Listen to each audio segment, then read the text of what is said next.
Everybody do it better, you know we drip the best. We cover everything from the south to the west. It's a whole lot of drip, you know. It's a whole lot of drip, you know. Hey, it's a whole lot of drip, you know. It's a whole lot of drip. We have decided to call this segment Deep Thoughts because... Well, definitely, you know, this is in the deep, and I think Davy Jones would approve that Deep Thoughts is a good name for it. We were at the Kraken versus Calgary Flames game today at Climate Pledge Arena. Unfortunately, the result is not what we had hoped. But we'll give a rundown here. The first period, things got pretty significant pretty quickly. Calgary Flames Mangiapane? Yeah, Mangiapane? Yeah. Number 88 got a max penalty for cross-checking Jared McCann. It was like gym socks dirty is what I'm going to describe it as, because McCann's already laid out on the ice, and here you have the Calgary Flames player. I don't want to say his name wrong, so really bad at mispronouncing names. He takes his stick, his hockey stick. McCann's already down, like face down, and he pushes on his neck. And he gives him kind of like a little push at first, but then he really like... Double pumps. Yeah. Wow. So that's why I said gym socks dirty. Yeah, no, definitely. You expect the first one, you know, it's a little fun. And then But second one, oh man. Do you expect the first one if he's already on the ground? Well, I mean, sometimes, you know, but the second one, that's when it gets dangerous. You're gonna hit your head on the floor or something. You seen his chain pop out a little? Yeah, so he was visibly shaken up. It took him a little while. He was a little crouched over for a little bit, but once he stood up, once McCann took a full stand, I saw his gold chain waving around, which I didn't like. Obviously, we see that in NFL games. Where else is it prevalent? Well, I mean, a lot of style, you know, goes with, I would say, football mainly that I've seen it in. But I don't think they even do it in basketball. I'm trying to think of maybe a skinny chain. Right, like a little choker. But football, they have, you know, the ones with the studs, the diamonds. With the pieces. And but yeah, so that was interesting to see is hockey players also play with chains on. Beginning of the game, you see them put the pictures up on the Twins of them walking in. They're in full suits all the time. It's a little different. I feel like for basketball, they come in a little more lax. For football too, they're becoming a little more lax. But like the Kraken are suited every single pregame. I'm gonna have to get some images of that so we can definitely rewind and take a look at some of their outfits and you know, kind of see what they got. Yeah. Are they dripping or drowning? Right. Don't want to drown in the deep. Yeah, our guys are always dripping though. But back to that play, it was a max penalty for cross-checking. The max penalty is 5 minutes, and the call, like, it literally said it was an attempt to injure, and that's what they called it. So he was booted. I was gonna say, how long so he's out of the game? So it's a 5-minute penalty. It is a 5-minute penalty. Okay. So one of your guys has to do the 5 minutes in the box. That was number 76 that took the 5 minutes in the box for the Flames. And then number 88, who committed the penalty, was out. Okay. It's pretty interesting. I got a picture of him heading out, and everybody was kind of waving to him. Oh, do you? Yeah. Well, that was interesting. Like, you'd think momentum would sway your way, which it kind of did. The first goal of the game was Oliver Bjorkstrand goal on the 5-minute power play. Yeah. So the Kraken did strike first, but Calgary also scored in the first period. So a rebound by Pospisil snuck it by the left of Grew as he was centering after a save. And I think we saw that quite a bit today, was Grew was trying to get back in position, and it gets past him to the left, and there's that Calgary tie. Yeah. You guys see those stretches they do before the game, so you know he spread out. You know what those remind me a lot of, like, hip stretches, which it makes sense because at some point their legs are like Yeah, they're just in the splits, you know. And when I'm watching them in the pregame and I see them, they're going all the way forward too. I'm like, man, they're doing this in an athletic and acrobatic way in the same time. It makes sense that the goaltenders have a water bottle on the net, and so that, because I can only imagine how much energy you exert having to go save after save after save once you're like getting several shots coming at you, you know? Especially with all that gear on. Yeah. And then another Kraken goal. Ellie Tolvanen takes a strong shot down the center. That was an assist from Yanni Gord and Devin Shore. So that was actually, I didn't mention it, Yanni assisted on the first goal as well. No. So Yanni had 2 points on 2 assists in the first period.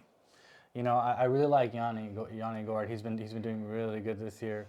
Another name that kind of rings a bell when I say Yanni Gord is I think Jaden Schwartz. Mm-hmm. He's been super impressive. I think JT mentioned him in pregame. He did. Yeah, and I agree. He's involved in a lot, and the same thing with Yanni Gord. He's evolved a lot in the play, whether it's in the assist or whether he's hitting the puck towards the net. Yeah, so an interesting thing about Yanni that I don't know if you noticed is in practice today, in the morning practice, he was actually out there in a net guard. He wasn't sure if he was going to play with the net guard, but he did. He actually played with the net guard. So the net guard is just a little extra protection for the skaters out there in case anything were to happen. You want to make sure your neck is protected. Yanni led the charge. I'm pretty sure Yanni Gord is our captain. So there's your captain putting out that effort, you know? It'll be interesting to see if Gord felt comfortable with it and decides to wear it moving forward. And considering his performance today, it didn't affect him in a negative way. No. So the score after the first period was 2-1 Kraken. I think it might be interesting to see if they end up designing them a certain way to start getting stylish with it. Because that's probably the only part that's not like jersey. Right. So with like in the Mariners and JP Crawford and Ty France, I think he got the hookup from Ty France, but he had a colored sleeve with their number on it. So maybe they get like Kraken, maybe their number on it to style it out. Some tentacles, it'll look like a tattoo on your neck. Right. That's what I was thinking.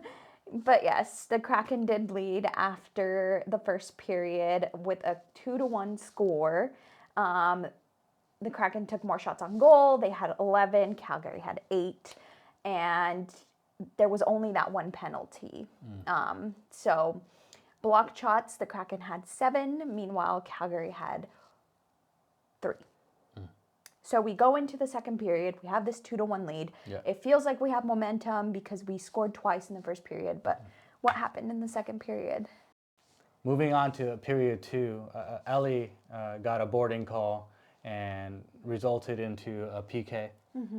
A little bit time after that, Jared McCann also gets a 2-minute high sticking PK, and so we're down 2 guys, and we're having to depend on the defense. We did really well. Jared McCann had a second left on his penalty, and then Hannafin was able to squeeze one by Grubauer before we got that extra player back in play. What are your thoughts on that? It's always a relief when you're able to hold off the other team from scoring on a power play. So getting that penalty kill would have been nice, especially when Tolvanen and McCann's time overlapped like that. So you gave him a little bit more time, and you take that time away. You kill most of the time. You almost kill the penalty.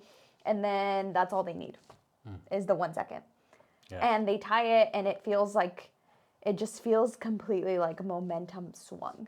Yeah. The period ended 2-2 with Kraken having 13 shots on goal to Flames' 18. And the penalties, Kraken had 2 and Calgary had 1.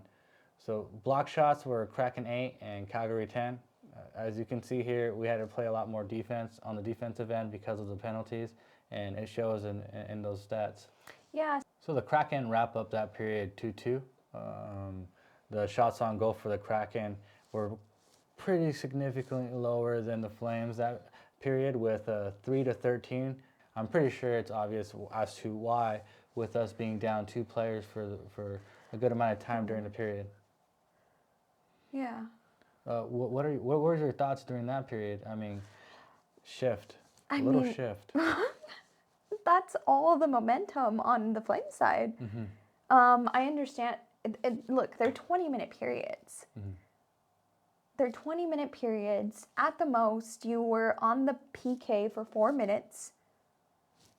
In 16 minutes, and that's because they overlapped. So you're without 2 guys for, I can't remember how much time, but it did overlap. So it's not the full 4 minutes. I mean, it is bad because you're down 2 guys for some of that time and then just McCann for the rest of the time. But like I said, you add those up, you add those 2-minute penalties up, and you're on the PK for 4 minutes. Where's your offense for the rest of the 16 minutes? You know, that's tough. Going into that break, there's some conversations and some adjustments that they're gonna need to make. Can you tell us a little bit about what happened in the third period? We move on to the third period after our second intermission. It's tied 2-2. It feels like the momentum is on Calgary's side, but you're not super sure, and so it's time for the Kraken to come out and be aggressive and take the lead. But that's not what happens. Calgary actually takes the lead with 1:33 into the period. That was their lead taking goal. They scored within 1:33 of the period. So they come out aggressive. Go ahead. You know, I really felt it in the room. You know, we were getting ready. Everybody sits in their seats, and all of a sudden, boom! They hit you right across the chin with a point. What do you do from there? I mean, what everybody wants is a response goal. Not quite what happened again. They score off the rebound again on a spread out Gruby. Oh, yes. Spread out on the floor Gruby. We talked earlier about, you know, the stretches, and that's what it's seen in full effect. But he's trying to make these saves. He leans forward, spreads out, and an open shot goal by Backlund for the 4-2 lead. So now you're in a 2-point deficit. And I think it bounced off of Gruby a couple of times before it actually got hit in. So, you know, the effort was there. Yeah, that's why it's important to say that it was off the rebound, because these guys are taking shots, Gruby's saving them, and eventually you're going to get one in. Yeah. If you take enough shots, you're going to get one in. So they do. They get one past Gruby. They're up 4-2 now. Jaden Schwartz comes back towards the end of the period, does get one of those back for us. He scores the only goal of the period with 1:30 remaining in the third period. Yeah. By then, fans are up. Fans are leaving their seats. They're heading for the exits. But at that point, you're only down 1. Right. Gruby gets taken out. They, you know, open net. They want an extra guy out there. Hopefully gets that goal that they need. That open net's always a little scary for me. Because you can really just, as we're going to cover here, you really can just hit one down there and it might just go the correct trajectory and go in. And that's what happens. Gruby gets taken out and the Flames get 2 open net goals. And one of them was with 9 seconds left. And they weren't really, I don't think, trying to score. You know how there's that like sportsmanship rule, like the unspoken rule. They were just trying to send it out so that the Kraken didn't have the opportunity to score a goal. And it ends up going in the net. Yeah. So now the Kraken are down 6-3. Again, that was with 9 seconds. So we basically knew that this was going to be a Kraken loss, and that's confirmed. And the final score was 6-3. Calgary goes on to break their 6-game losing streak. And they remain undefeated at Climate Pledge with I thought was a crazy stat. Gruby had 25 saves for an .862 save percentage, and Vladar had 17 saves for a .850 percentage. So pretty similar there. Still significant is the shots on goal. The Kraken took 20 to the Flames 31. And I think a lot of it had to do with that second period. I guess we just got to tighten, we just got to tighten up, if we're gonna make some penalties, we're gonna have to hide them a little better, or just not commit them. I guess they're a part of the game, right? There were still 3 stars of the game. The 3 stars of the game are still something that's done even, because a team still won, right? You still have to have stars of the game. Yeah, we misquoted it last episode. I'm not sure if it was me or you, but they have the stars of the game after every game, right? I think they just don't yeet the fish if it's not a win. Okay. And I'm not gonna correct myself now, but I will double check that and be sure. But I'm pretty sure I haven't seen some fish eating after losses. Not yet. So Yanni Gore did make it as the 3rd star. So even though our team lost, he did do well enough to get named to the 3 stars of the game. He was number 3 with the 2 points on the 2 assists. Not to feel down, as they're going to be go back on the road. Definitely 1-1 here at home with a quick turnaround. I'd say that our boys are doing all right. They're exciting. They definitely bring the electricity in the room. They just got to finish it off.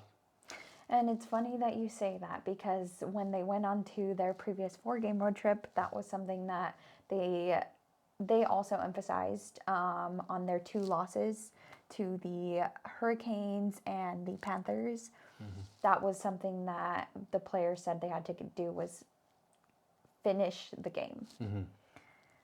They weren't able to do it today, but like you said, they go back on the road and hopefully they correct the ship. Yeah, and a little shout out to Yamamoto. I see you got hit pretty hard, man, but you got back up. You did your thing. Good job. He did get hit into the boards. Yeah, that was a tough one. He fell on his tushy pretty hard. Yeah, he got right back up. That is all for our deep thoughts for November 4th's game against the Calgary Flames. We will be back on Saturday the 11th when our boys return to Climate Pledge Arena. Thank you for tuning in and staying with us. Everybody do it better, we drip the best. We cover everything from the south to the west. It's a whole lot of drip, It's a whole lot of drip, Hey, it's a whole lot of drip, It's a whole lot of drip.